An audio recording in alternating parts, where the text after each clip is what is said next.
Hello guys, আসসালামু আলাইকুম। কেমন আছেন সবাই? আশা করি খুব ভালো আছেন। আমিও আলহামদুলিল্লাহ ভালো আছি। আজকে আপনাদের সামনে একটা রেসিপি নিয়ে আসছি, তা হচ্ছে ব্রয়লার মুরগির বুকের গোস্ত ছেঁচা ভুনা।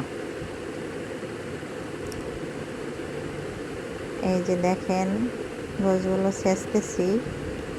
এখন মশলা মাখিয়ে সাথে কিছু আলু কেটে দিছি।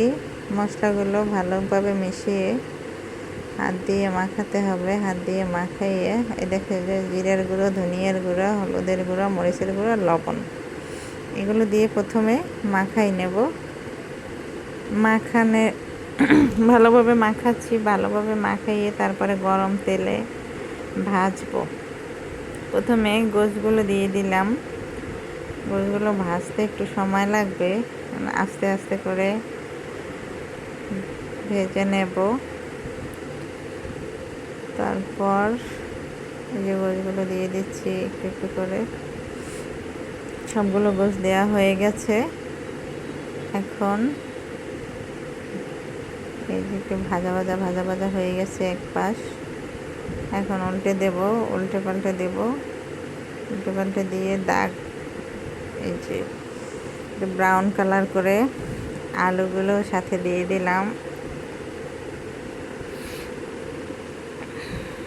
এখন উল্টো পাল্টা করে আলু আর গোশগুলো সব ভেজে নিলাম।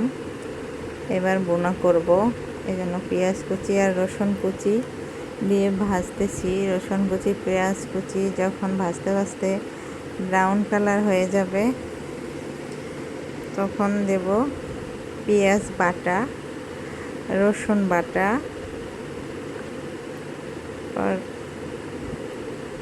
সাথে দিয়ে দিলাম আদা বাটা, লবণ,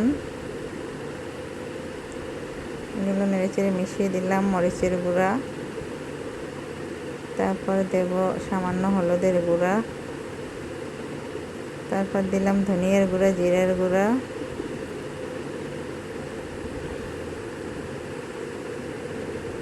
এখন ভালো করে মিশিয়ে কাঁচামরিচ আর গরম মশলা দিয়ে নেড়ে চেড়ে এখন দিয়ে দিলাম পাকা টমেটো। এখন নেড়ে চেড়ে নিচ্ছি, কষিয়ে নিচ্ছি। দেখেন গাইস, কালারটা কেমন হয়েছে। জোস জোস একটা কালার হয়েছে, জোস।